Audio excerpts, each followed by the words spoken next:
बोलो विष्णु भगवान की जय। एकादशी माता की जय। राधे राधे मेरे प्यारे भाइयों बहनों माताओं व बंधुओं।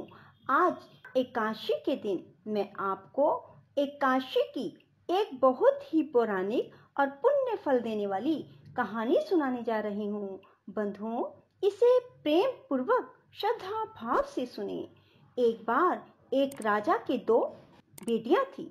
छोटी बेटी एकादशी का व्रत किया करती थी। हर कोई छोटी बेटी की प्रशंसा किया करता था और बड़ी बहन छोटी बहन से ईर्ष्या करती थी। एक बार पड़ोसी राजा का बेटा बड़ी बेटी को देखने आया, लेकिन उसे बड़ी बेटी की जगह छोटी बेटी पसंद आ गई। राजा की छोटी बेटी अब बड़ी बहन छोटी बहन से और भी चिढ़ने लगती है। वह छोटी बहन को मारने के नए नए तरीके अपनाती रहती है। एक बार वह लड्डू में जहर मिलाकर उसे खिलाने की कोशिश करती है और एक बार वह मटके में जहरीला सांप रखकर छोटी बहन के कमरे में रख देती है। एक बार छोटी बहन को पनघट पर पानी भरने के लिए ले जाती है और धोखे से कुएं में धक्का दे देती है, पर हर बार ग्यारस माता उसे बचा लेती है, क्योंकि वह ग्यारस माता की व्रत किया करती थी। बड़ी बहन बहुत परेशान हो गई कि यह तो किसी भी तरह नहीं मरती। तब एक दिन बड़ी बहन छोटी बहन से बोली, मेरी प्यारी बहन, भगवान ने हम सब की मृत्यु किसी न किसी तरह लिखी है। क्या तुम्हें पता है कि तुम्हारी मृत्यु कैसे होगी? बड़ी बहन बहुत सीधी थी, छोटी बहन बहुत सीधी थी। वह बोली, मेरी मृत्यु मेरे पालतू तोते व तोते के गले में जो हार है उसमें अटकी हुई है। यदि कोई मेरे तोते को मारकर उस हार को लेकर पहन ले तो मैं मूर्छित हो जाऊंगी, और फिर उस हार को उतार कर कहीं रख दे तो मैं जीवित हो जाऊंगी। उस रात छोटी बहन अपने पिता के पास गई और बोली, पिताजी, मुझे शक है, यदि मैं मर जाऊं तो आप मुझे जलाना नहीं, आप मुझे हमारे पुराने महल के कुएं के पास झोपड़ी बनाकर खाट पर सुला देना। राजा बोले, बेटी, तुम ऐसा क्यों बोल रही हो? 2-3 दिन बाद तो तुम्हारी शादी है। तब छोटी बेटी बोली, पिताजी, समय का कोई भरोसा नहीं। इस तरह शादी वाला दिन भी आ गया। शादी वाले दिन बड़ी बहन छोटी बहन के पालतू तोते को ढूंढती है, पर वह उसे कहीं नहीं मिलता। तभी दरवाजे पर बारात आ जाती है। वरमाला का कार्य संपन्न हो जाता है। फेरों की रस्म शुरू हो जाती है। उधर बड़ी बहन तोते को ढूंढ लेती है और वह उस तोते को मार देती है। वहीं छोटी बहन के 3.5 फेरे राजकुमार के साथ पूरे हो जाते हैं। तभी छोटी बहन मूर्छित होकर गिर जाती है। उधर बड़ी बहन तोते के हार को खुद पहन लेती है। तब फेरों में सभी घबरा जाते हैं।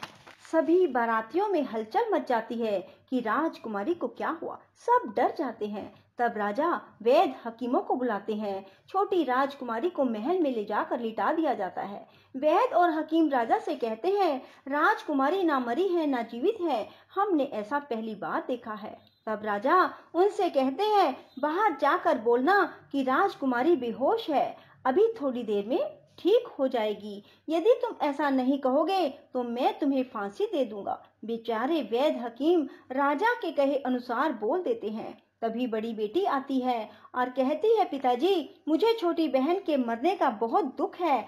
उससे ज्यादा दुख मुझे आपकी इज्जत का है, जो कि खराब हो जाएगी। आप ऐसा करो कि मेरी शादी राजकुमार के साथ कर दो, तब सब ठीक हो जाएगा, आपकी इज्जत भी रह जाएगी। तब राजा को यही ठीक लगा और राजा ने छोटी बेटी के कपड़े पहनाकर बड़ी राजकुमारी को फेरों में बिठा दिया।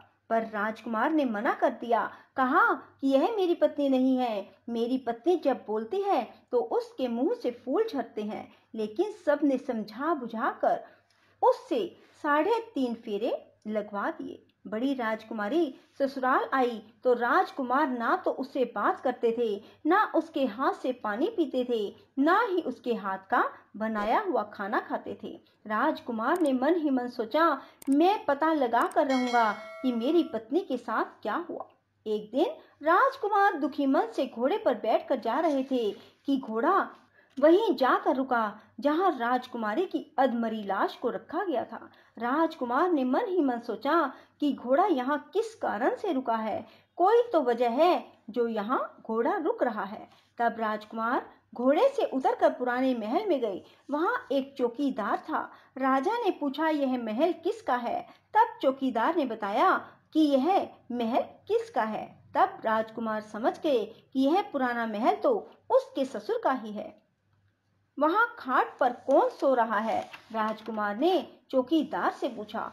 तब चौकीदार कहने लगा कि यह राजा की छोटी बेटी है जो शादी वाले दिन अधमरी हो गई थी। तब राजकुमार ने कहा कि यह तो मेरी पत्नी है, इसके साथ मैंने 3.5 फेरे लिए थे। तब राजकुमार ने चौकीदार से कहा, तुम किसी को ना बताना कि मैं यहाँ आया हूँ, मैं तुम्हें मुंह मांगी रकम दूंगा। चौकीदार ने हाँ कर दी और राजकुमार खाट के पास गया और बचे हुए 3.5 फेरे खाट के साथ ले लिए। राजकुमार उस दिन वहीं पर रहा और रात को भी वहीं रहा। छोटी रानी रात को खड़ी हो गई। उसने अपने पास अपने पति को देखा तो वह बहुत रोई। राजकुमार ने पूछा, बड़ी अजीब बात है, तुम शादी वाले दिन मूर्छित क्यों हो गई? तुम्हारे पिता ने मेरी शादी तुम्हारी बड़ी बहन से क्यों करवा दी, जबकि मैंने तुम्हारी बड़ी बहन को स्वीकार भी नहीं किया? तब तुम मुझे पूरी बात बताओ।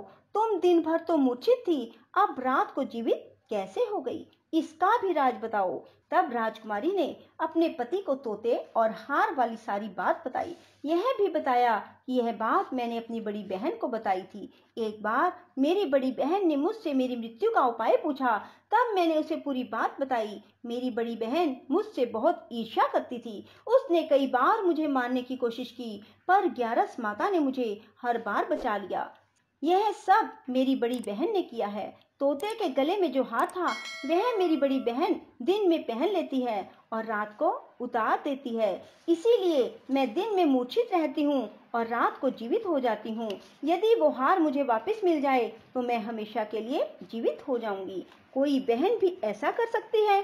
अब राजकुमार छोटी राजकुमारी के साथ वहीं दिन बिताने लगे। बड़ी रानी ने दासियों को भेजकर पता लगाना चाहा कि आजकल राजकुमार दिन रात कहाँ रहते हैं, पर उसे कोई खबर ना लगी। उधर छोटी रानी गर्भ से हो गई।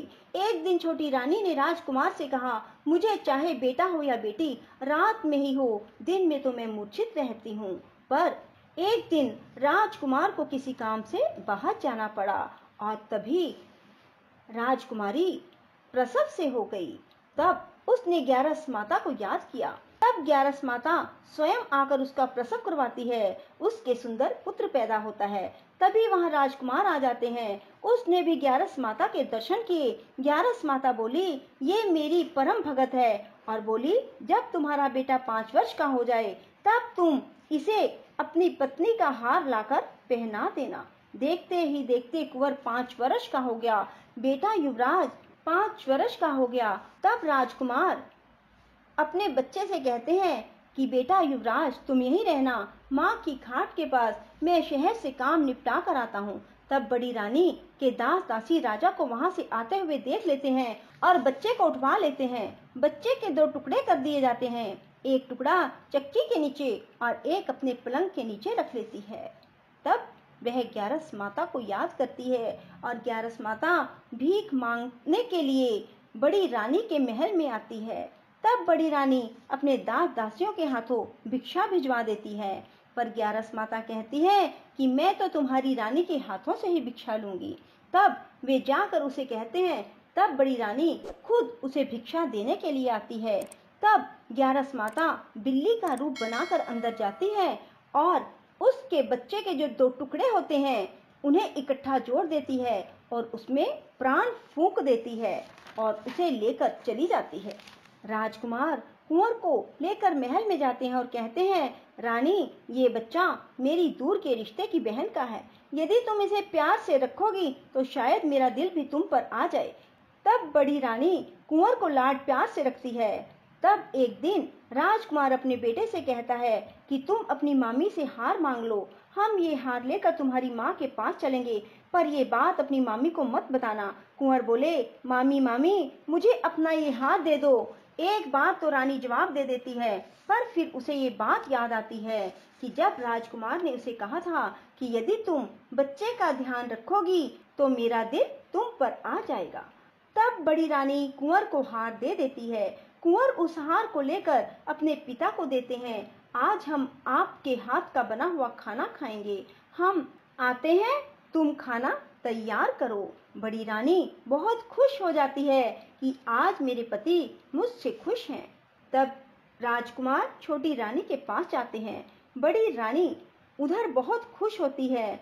तब राजकुमार छोटी रानी को वो हार पहना देते हैं और छोटी रानी जीवित हो जाती है और महल में छोटी रानी और बच्चे को लेकर आते हैं और बड़ी रानी को अपने ससुर के यहाँ छोड़ने के लिए चले जाते हैं और उन्हें सारी बात बताते हैं। उसके ससुर भी इस बात में शर्मिंदगी महसूस करते हैं और कहते हैं ये मेरी परवरिश में ही कुछ ना कुछ कमी रही होगी।